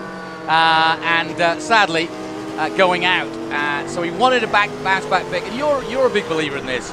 Consistency is how you win here, and that's how Dyson did it last year, and it's certainly how Rafa, your teammate, did it last year in TA2. And that's what Dyson's trying to do, and that's how he did it last year. Absolutely. I mean, he just went purple on the last lap, so he's not laying over either. No. You know, he's absolutely just flying out there, and you know, this is kind of the performance, like you said, not only he needed, but he wanted, and because this is also how you just plant yourself deep in the minds of your competitors.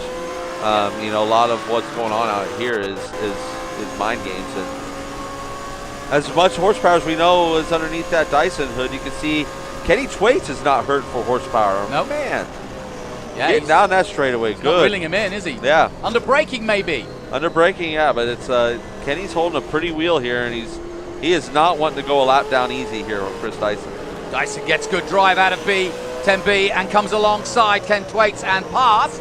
10 or 9 laps to go now for Chris Dyson, our current champion and championship leader, but by only 1 point. But he's going to make hay in the sunshine of Georgia, and it's going to be a peachy day at the office for Dyson if he can pull this off. And that just brought Wally into the battle for that last podium spot overall to Kenny Twaits. I mean, that brought him in a good second and a half closer than he was before. So our good friend Kenny here on the Franklin Road Apparel onboard camera, he's going to have his hands full here in some more competition coming up in these last 9 laps here, Jonathan. Well, Wally was on the podium at Sebring after a great run and looking to do the same again. Tommy is 12.8 seconds now off, and you know, I know that this is probably not the major inside the car because the performance hasn't changed dramatically. Yeah, but you can't be. But this right here so is distracting. Like you say, he's breathing that in. Yeah, absolutely. No, those are the fumes that he's taking in. I mean, and you know, he's, you know, a little bit slower than what he has been over the past, so he's losing some time there somehow, some way. Just shows you how tough some of these racing drivers are to do this. I'd have pulled over ages ago and gone home. No, Tommy has a never give up spirit, that's for sure, and that's what kind of, you know, does separate these athletes is who's not going to give up, and if you've ever been on the same racetrack with the guy, he never does give up. Yeah, and he goes past Amy Ruman as they both head up the hill. The number 8 Lucas car, the all blue. And that's an old car too. He would say it's some 18 years old, that car. And he's looking to get that new developed chassis that he and Gentilozzi are working on. Yeah, that's another exciting project because you know, they're going to take full advantage of the rule book and leave no stone unturned, and they designed that car specifically. Now, how about this? That 18-inch wheel package. Yeah, this is that battle for the last podium spot overall we're talking about. And Wally, he's got the grip between his teeth, man. His eyes have re-centered in his head from the porpoising, and he's feeling good now. He's ready to go. It's just under braking that I'm noticing it. His comment to me earlier today was, I said, how are you looking? He said, well, we missed so much practice, and we've had to sort of throw a lot of things at it, and we're going to do a Hail Mary. Well, it seems to be working. Somebody's going to catch that Hail Mary. Yeah, he's got himself a heck of a run going here today, and we all know Wally, that's going to be a big smile from ear to ear at the end down there in Victory Lane. And with all his history, clearly still enjoying being in a car and racing. Yeah, that's the thing is once the bug gets you here, you know, it never lets go. Racing is just one of those things that you could try and get away from it. It's going to keep drawing you back in once you're in it. So we wait for them to come onto the main straight, and Wally sure enough, Wally done. Dollenbach Jr. has passed Ken Twaits for 3rd place. Now, Twaits won't take that sitting down. No, Ken's going to want that back, right? He wants that podium position, even though he's still technically a podium in Trans Am in the class. He wants that overall podium. It's always about overall. Don't let any of us fool you. Well, Ken's smart enough to know that championships are won here here and there by just positions. It's all very well getting to COTA at the end of the year, but it's times like this where you make the effort to get that podium that can make the difference of 2 or 3 points at the end of the year. Absolutely, and these are great points to take home after a bad race in Charlotte that he had as well with an engine failure, which is very, very rare for their engine supplier with ECR. So I think it's one of those deals where this is exactly what the team needed, that boost in the arm to get the boss back there where he should be, and that's up there on the box. So we're getting into the business end of this. Chris Dyson has a, 14-second lead over Tommy Dreese. Dreese, though, with his own problems, there's a lot of dirt and nasty smut coming out of his car. We're told it's a cable of sorts that is causing it. It's not an engine factor, and that's obvious by the fact that Tommy's still circulating well in the 121s at the moment. Yeah, he has not lost a lot of performance on the car. He just was not able to keep the pace that Chris Dyson was able to keep throughout the entire race. And as the notebooks start developing for people, for the other teams with this new, this new 18-inch wheel package, this new Pirelli tire compound, it's going to take some time, and you're going to see it get more and more competitive as the year moves on. Now, one thing I want to bring up, Lee Saunders, I saw him here this weekend. He had his sons with him. He was delighted to be here. I asked him how it was going. He said it was fine. I saw him yesterday. He looked rather furrowed and worried, and looking at the board, did not start. So whatever's happened to the Land Search LLC car, the man from Florida not taking part this weekend, and that's a shame because he's one of our former SGT champions. Yeah, and always a favorite in the paddock to have around too. So I hope all is well for Lee, and hope to see you again here soon sometime. But it's not what we have on camera. What we have on camera is the 42 car of Lowry. He is the SGT leader, doing a great job out there, having a great day, and it's been a flawless run for him. No, not a wheel wrong. And not only is he leading in class, 7th overall is a really good showing. Back with Hale. Currently 9th overall and leading XGT up against Jason Hart. And of course Hart having pulled over with that drive shaft issue. How much? We've seen a lot of guys get in trouble going too heavily over the curbs this weekend. Well, the curbs here it depends on how you've done your car setup for one. Yeah. If you know you're going to be a driver that attacks the curbs, you need to make sure you're communicating that with your team, because they have to set up the car to be more compliant for that. And honestly, in the cars I've always run here, you need to use the curbs to find some speed, especially in turn 3. So finding some of that compliancy within that is very, very important. Adam, let me ask you this. Chris Dyson has, a 14, almost 15-second lead, 5 laps to go. Does he knock it off a bit or not? It's one of those things, like right now, at this point in the race, he's already put himself into that control mode. Yeah. So, if you take yourself out of that and even take it back further, you can honestly take yourself out of a rhythm, and you can make a mistake and make it worse than what it is right now. I had a feeling you were going to answer that, because that's exactly it. I've asked a few drivers that question in the past, and they said the worst thing you can do is change it, because you do lose some concentration and therefore that rhythm, and that can lead to an accident that you're not expecting. That's very much true. Yeah, that's very much true. And we're seeing some traffic build up here on the downhill into turn 12, the roller coaster. As Tommy Dreese is going to come into a whole mess of it here down the front straightaway. Just behind Griffin at the moment, Wally Dollenbach Jr. His fastest lap of 22.4, so he's flying at the moment in that Ultimate Headers car. It might be an old car, but it's still fast. Oh, and I'm telling you, Wally always drives with the grip between his teeth. So, and I know John Cloud is going to be so proud to have that Ultimate Headers Ford Mustang up there in not only the Heritage win, but it's going to have that overall podium, which is always so special in a series like Trans Am. Riding with Chris Dyson now as he comes out of 7th and onto the back straight again. And when you look at his hands, I always say, when I was watching your hands yesterday, you can see when a driver is comfortable and when a driver is fighting his car.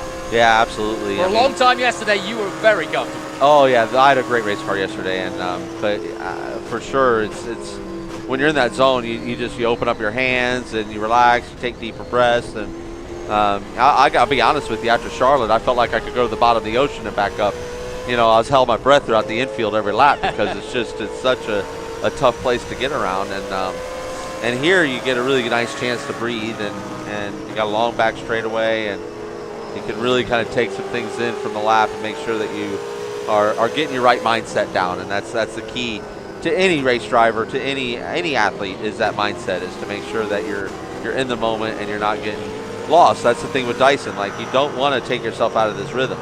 You don't want to take your lap times down, because that's, again, when you'll let your mind wander and you'll make a mistake, you'll miss a shift, you'll lock something, or hit a curb too hard.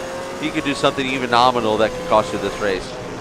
Guys, wherever you're tuning in around the world on our live stream, just check out the dash there of Dyson. 160 going into turn 1, over 100 miles an hour through the S's, and he'll be getting up to what, 175 we predict at the bottom of the hill just before braking, coming into turn 10A. Yeah, and I mean, you'll see him at 175 to 178 miles an hour. It depends on his drive off of 7. Let's take a look if we stay on board here. And then you'll see him take all the speed off the car. And look what we're going to go in the corner. It's going to be 63 miles an hour. I mean, they're taking 100 miles an hour off the car in such a short amount of time.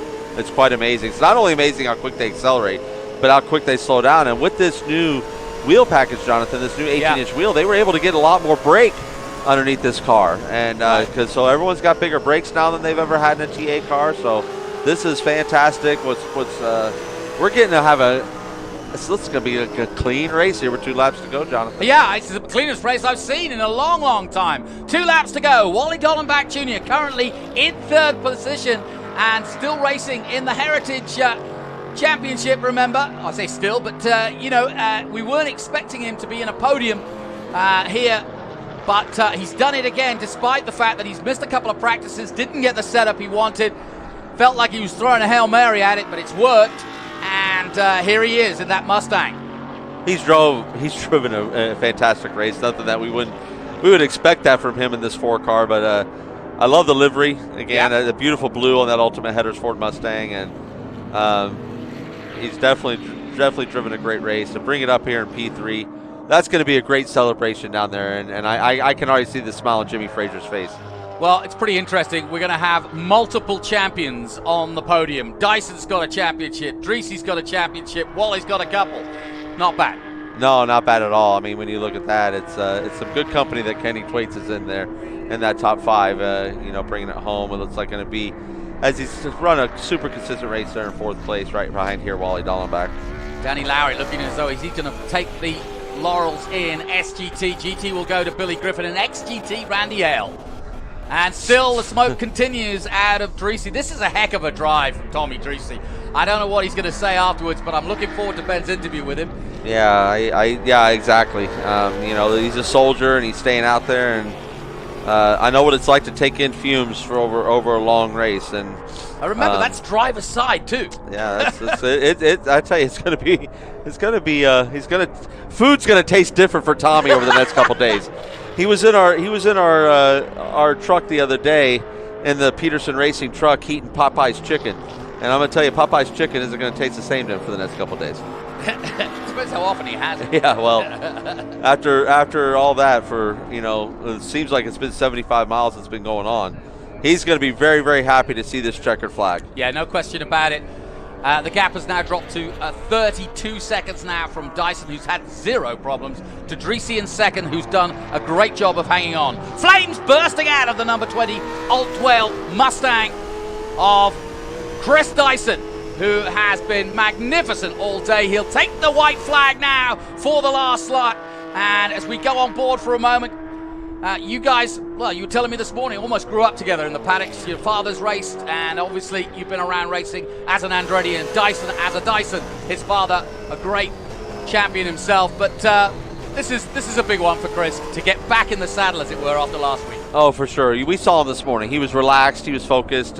He knew what was at stake today, and yeah, we've been great friends for a long time, known each other for many years. We traveled these tracks.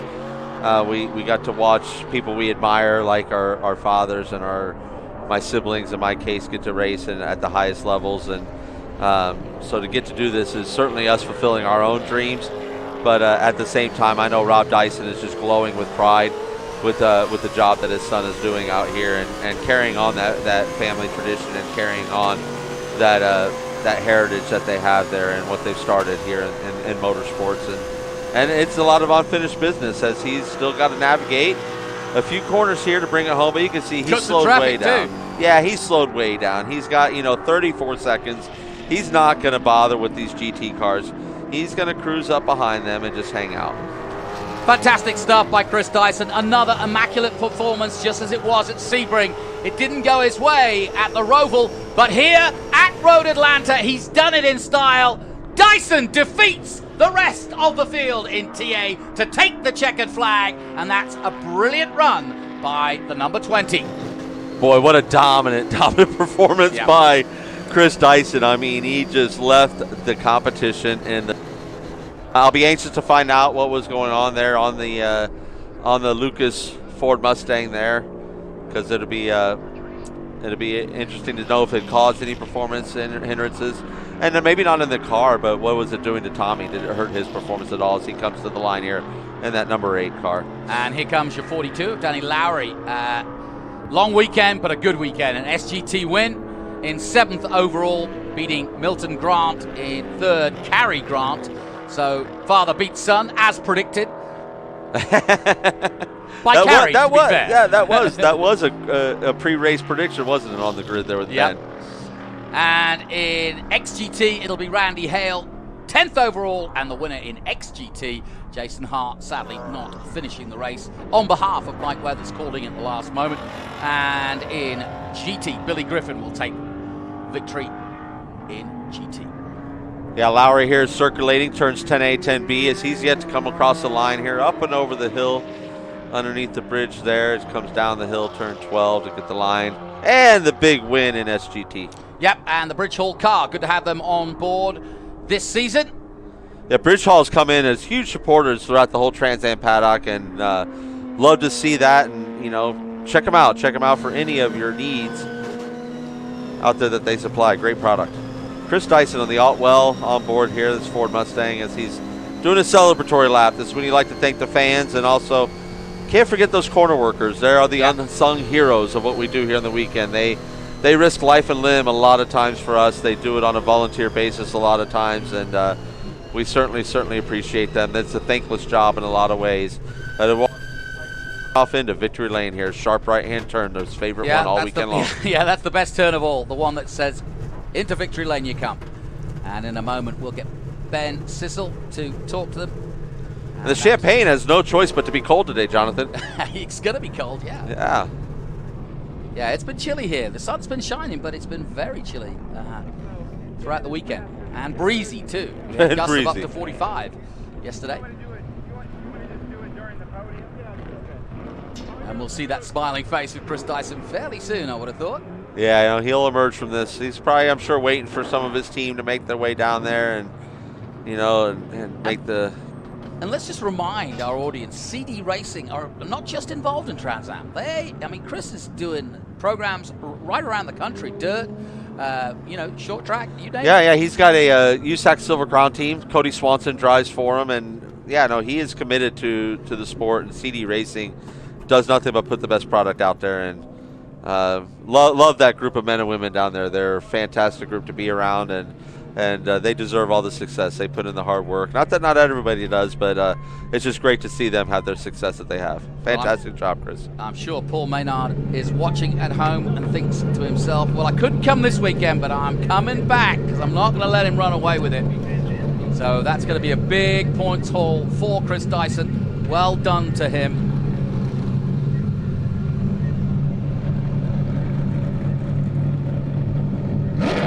As we saw, the star command by the CEO of Plaid, as you see on the overalls there of Chris. So an important weekend, a lot of very important guests. And let's head down to Ben Sissel, who has got Chris Dyson.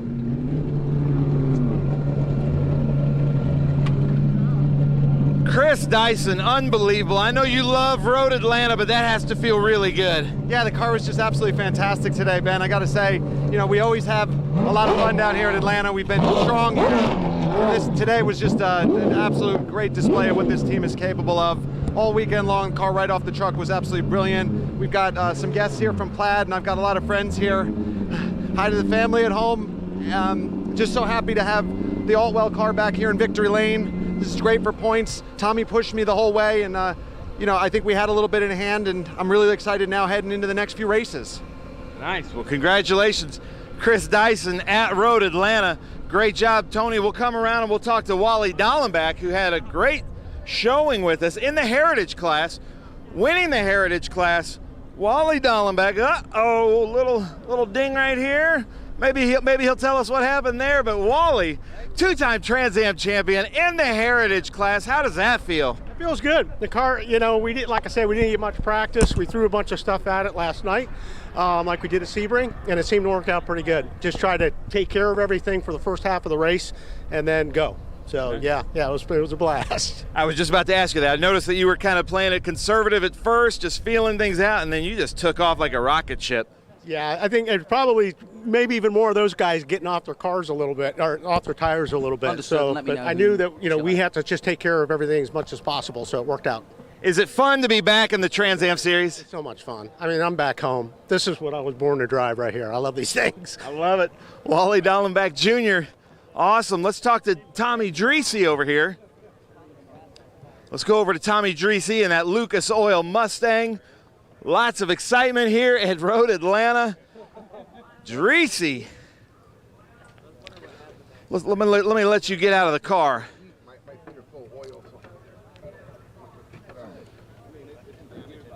We're going to need to try to get a shot of that. See what he's doing down here? He's not breakdancing.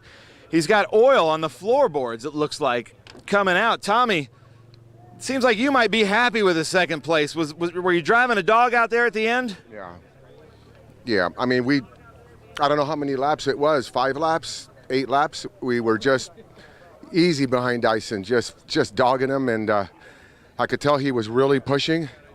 And then there was a little lap where he got a little gap, and I could tell he's like, okay, I can ease. Like I could feel, okay, maybe I can take it easy this lap, and bam, I was right back on him. So I thought maybe we go to work for an hour like that, and then I get to the little back short chute to AB, and my foot slipped off the brake pedal, 150 miles an hour, and I just got lucky, and I used my right foot. My left foot went right to the floor, just past the pedal, and it looked like there was and then it started really smoking pretty bad in the cockpit, and the team kept me calm. They said, look, you gotta. Yeah, I still wanted to fight, and then my foot slipped off the brake pedal again, and I said, shit, this is this is dangerous. the Lucas 3 GT guys and girls and all the people back at the shop, I mean, they just did a good job. This thing was so ready for battle. I mean, God darn it, but we'll fix these little things, man, that keep chasing us. But overall, this car is fast. Dyson knows it, and I'm coming. Nice. The car is fast, Dyson knows it, and Dreese's coming, he says. Billy Griffin told me at the fan walk that this GT class car, let's get a shot of this. This is a GT ahead of a lot of XGT and SGT. What a race for Billy Griffin. Yeah, I'm really proud of the way this car ran today. It was pretty awesome. I had a great run. I felt like I wanted to go another 100 miles. I hope there was enough fuel. I would have. The car just got better and better. It was the best race I had in a long time. I really feel comfortable. It was wonderful. I'd like to thank my wife and my family and my friends for coming and helping me and supporting me through all this craziness. I hope I never have to stop doing this. It's awesome. Thank you, sir. Nice. Thanks, Billy Griffin, way to go. We're going to come over here and talk to Danny Lowry. Danny, jump over here. SGT, way to go, man. How did it feel? Ooh, it felt fantastic. I kind of had a little advantage on these boys because this is my home track and I got a lot of laps here, so I tried to put them to good use. Nice, I love it. I could tell by your accent this may be your home track.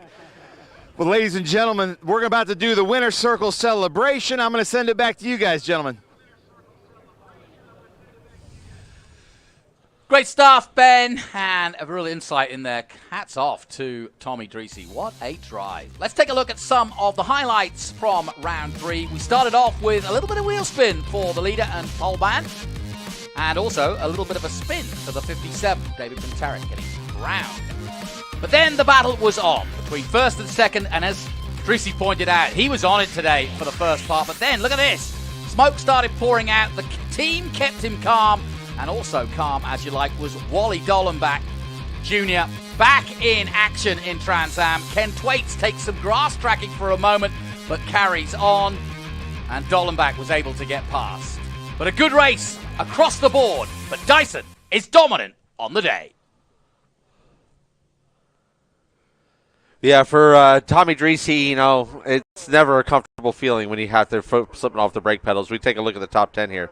Yep, here is confirmation of the result then. Chris Dyson in the Altwell TA car takes the win in the Mustang. Dreese second. Wally Dollenbach Jr. for the Heritage is in third. Then Ken Thwaites, Amy Ruman, then it's Grant, Lowry, Milton Grant, Billy Griffin ninth, and Randy Hale in the Whelan Engineering car, number 31 in 10th. Further down, Cary Grant, McMillan, Cochran, pulling in the end there, Pintarek, Hart, and Gluck also not finishing. So good racing throughout this, and there was a good battle in SGT, but it was dominated in the end by Danny Lowry.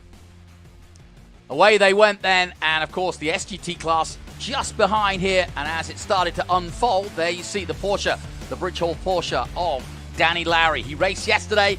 Sadly, the 47 went out. That's Byron Gluck going out, and that was one less to worry about, if you will.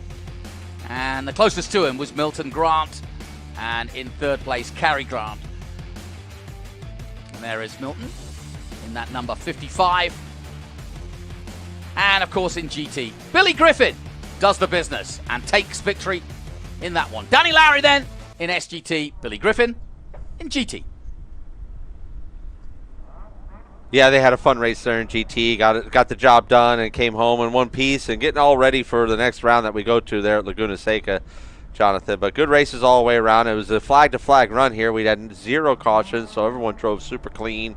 Got to be pretty proud and happy with the competition and how they did that. And the Pirelli tires did a fantastic job here. So great job for Pirelli and getting that game figured. And yeah, it's really, really good weekend here at Road Atlanta.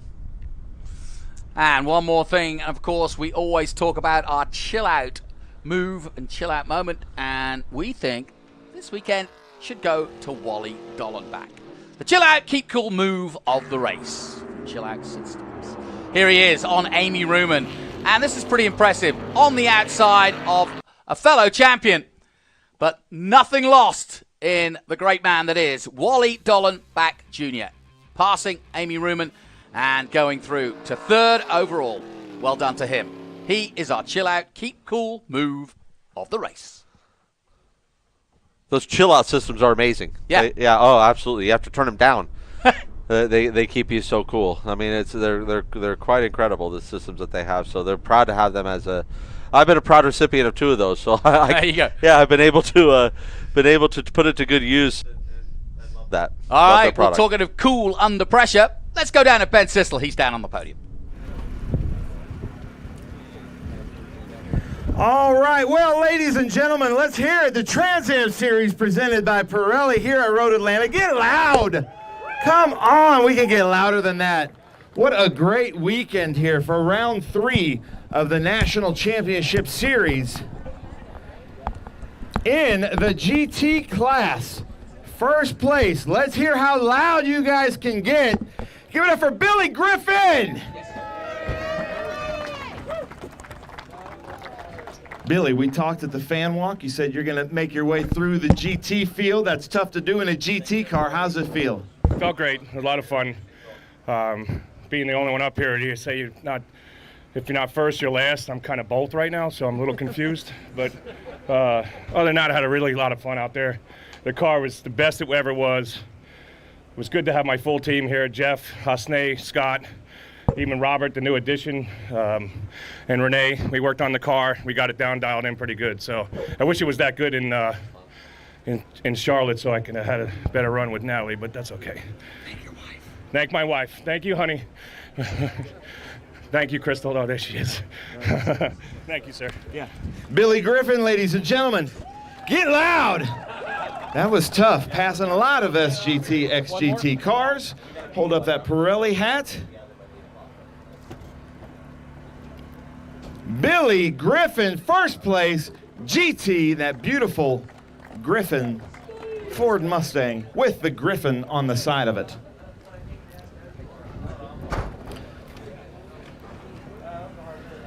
Now we go to Super GT. I talked to Cary Grant at the fan walk, and he said his goal was to finish on the podium. I asked him, what about beating his dad? He says, I'd like to beat my dad, but he's got it dialed in. Let's hear third place, Cary Grant from Memphis, Tennessee. In second place and in first place in the Masters, his dad that he just could not get around. Let's hear it. Milton Grant, second place, SGT. First place, Masters. And then in first place, doing a lot of miles in the Trans Am Series this weekend, hometown boy, let's hear it, Danny Lowry, ladies and gentlemen. This is his home track. Cary Grant, how's it feel to be up here on the podium again at Road Atlanta? It feels great. I'd like to thank my Lord and Savior Jesus Christ for giving me the opportunity and the ability to do this. Everybody at Trans Am, great day, beautiful weather. Just need to be a little faster. My right foot wasn't heavy enough today, but I had a great time. Thank you. Nice, I love it, Cary Grant. Right foot wasn't fast enough. He even told me, he says he's going to have a hard time getting around, I think he said, Pops. You've got a lot of experience here. How does it feel? I know you love getting on the step above your son. Yes, I do, of course. I don't know how long that's going to last. Yeah, I'd like to thank God again for this beautiful day. And I've got this weekend both my sons here and one of my granddaughters. So it's a great weekend, and it really had a good time and enjoyed racing with Danny. So thank you. I love it. The Grants and then Danny, man, what a great weekend for you. How was it out there? Well, you know, as they say, there's no place like home. And having a lot of laps here means an awful lot if you want to go fast. And I was fortunate enough to have the home field advantage this weekend. Nice. I love it. You want to thank anybody? I want to thank Ricky Sanders Racing for all the support, my lovely wife Paige, and all the rest of my family. God bless everybody. Nice. I love it. Let's hear it, ladies and gentlemen.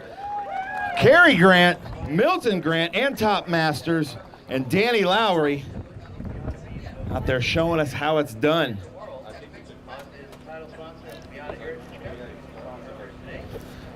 The beautiful new Crystal Sensations trophies. Every year those trophies are amazing. Thank you so much, Crystal Sensations. One more time, Atlanta, let's hear it. Cary Grant, Milton Grant, Danny Lowry. Milton Grant, congratulations on Masters. Gentlemen, thank you so much. That was a good show. Good stuff.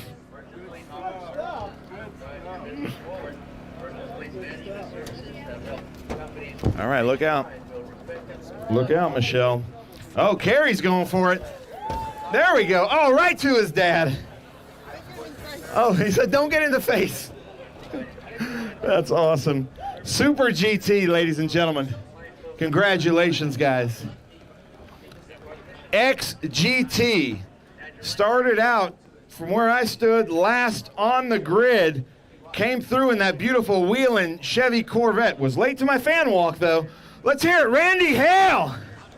Come on, Atlanta, get loud. Randy Hale, you got to go up on that top step, dude. Randy, thanks for bringing that car out. How was the race? That was great. The Whalen Engineering car was fantastic today. AMCO built a great transmission over the winter and stayed together, shifted great, and all the Marsh Racing guys did a great job for us. So just want to thank Diane, who's here, and my two kids at home, Skylar and Randy, who helped support us. So it's all good. Nice. Man, a few words. Brand new shoes, though. That's sharp. Let's hear it. Randy Hale. XGT Extreme GT.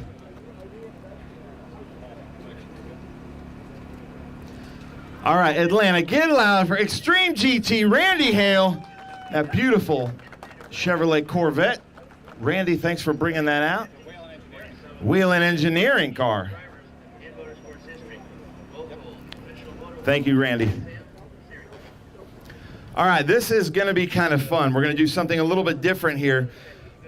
In TA Heritage, I want to hear it for a two-time Trans Am champion, Wally Dollenbach Jr. Also commentated the TA2 race yesterday. And I've been following Wally a lot in the last couple of years. That used to be a red Ford Mustang. Now it's the Ultimate Headers Ford Mustang. Wally, get up on that top step. Hey, and then I'm going to have you stick around for some photos. But Wally, I love having you back in the Trans Am Series, and it seems like you're having a blast as well. I am. Just enjoying it so much. Today was great.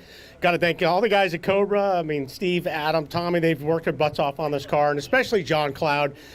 John really got me back into driving about 3 years ago or 4 years ago for V-Rock, and I'm having so much fun. The Trans Am Series is such a blast. I enjoy racing with everybody, so looking forward to the rest of the year.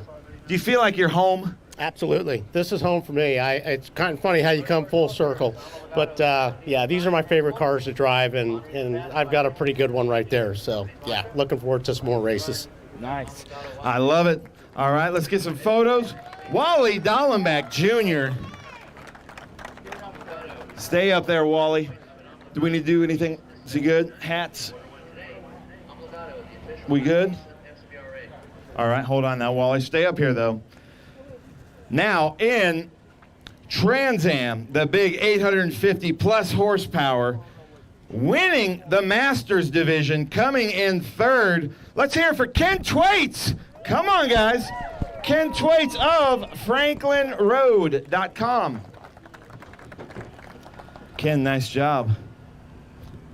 In second place, he stepped out of the car, right out of the car, and his bottom of his race shoes were just caked in oil.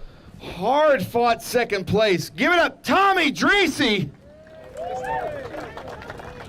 Careful coming up here, Tommy. Your shoes are slippery.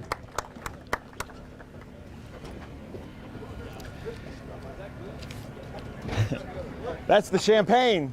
The sticky stuff's the champagne. And then, ladies and gentlemen, just showing us how it's done in that beautiful number 20 Altwell Plaid Ford Mustang. Let's hear it, Chris Dyson.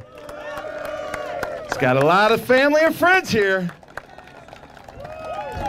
There we go. Hey, buddy. Family, friends. See? All right, Ken Twaits. Man. Nice.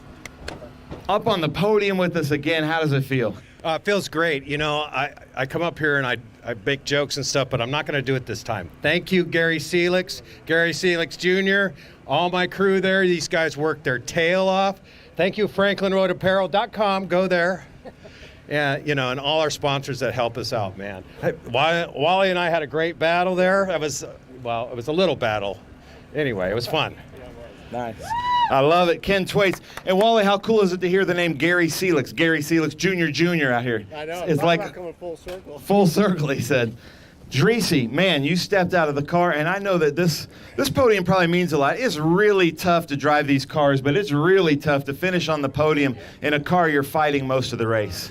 No, I thought the first 10 races, you know, I said, this is going to be a good first 10 laps. It was going to be a real great show for everybody. You know, we got to like lap 6 or 7, and we were pushing pretty hard.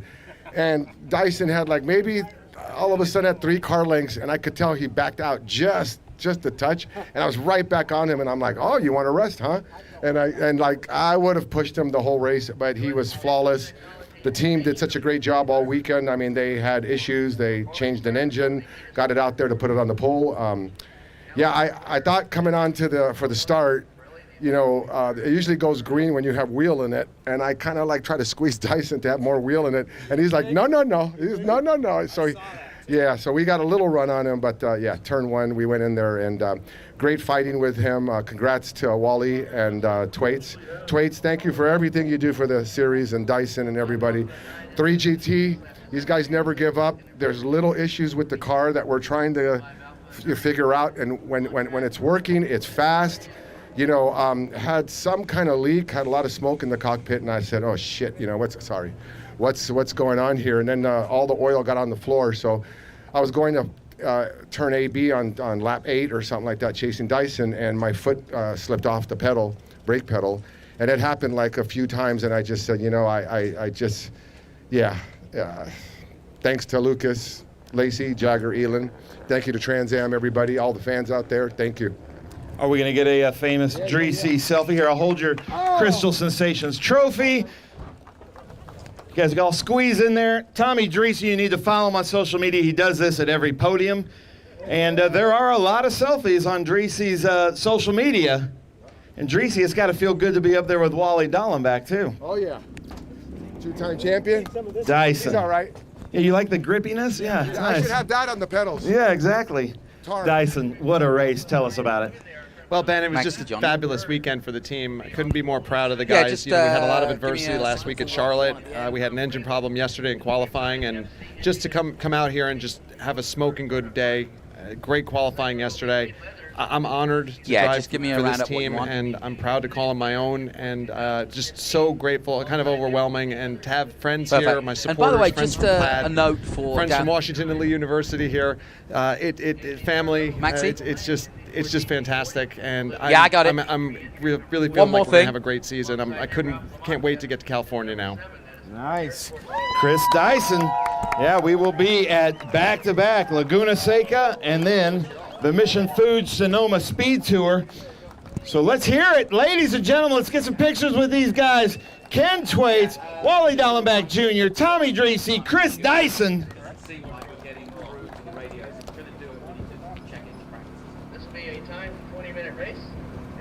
There we go. Look at that. Oh, let's see. No, that's my mic. He was trying to get it to us, he said. There you go.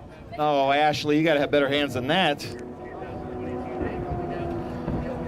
All right, hold those trophies up, gentlemen. Let's hear it. Wally Dollenbach Jr., Ken Twaits, get loud, Atlanta.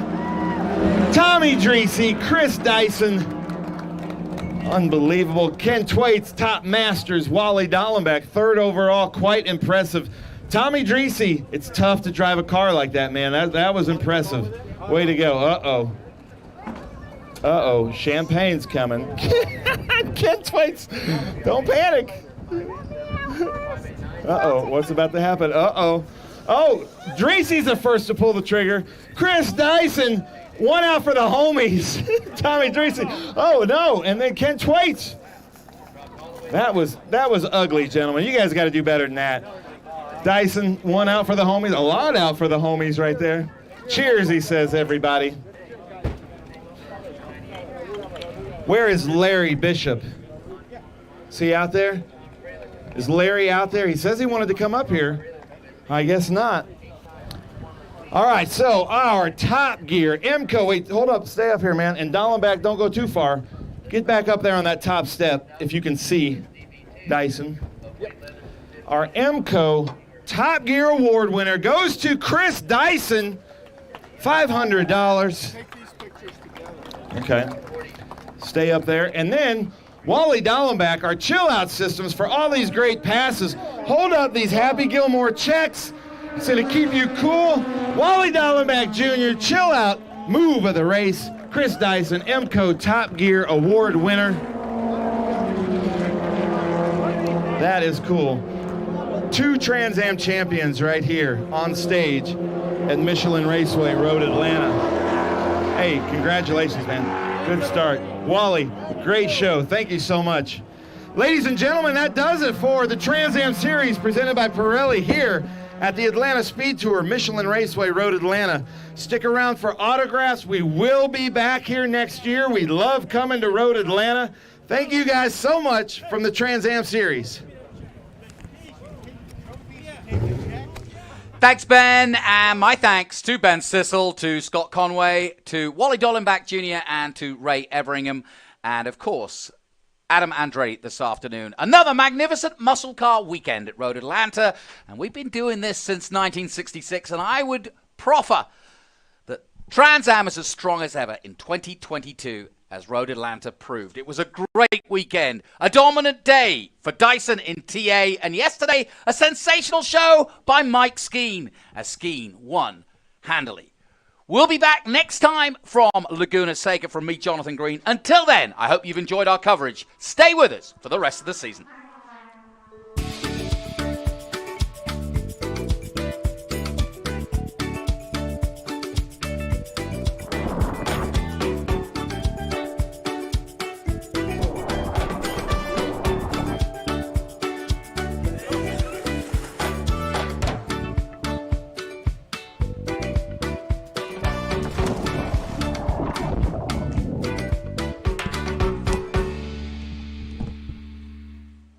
Lightweighting means reducing mass and consolidating parts. No one tackles these design and tooling challenges better than 3-Dimensional Services. We'll provide flexible tooling solutions, including integrating parts, reducing design complexity, or even design changes. We're the go-to source for rapid manufacturing and low-volume production. Trust 3-Dimensional Services to develop the most efficient approach to meet your lightweighting challenges today. 3-Dimensional Services. Prototype, production, proven.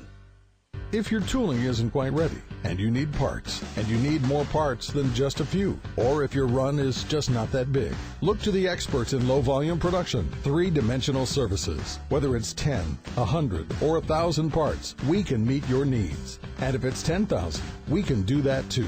3-Dimensional Services delivers high-quality parts for short runs, 70% faster than industry standards. 3-Dimensional Services. Prototype, production, proven.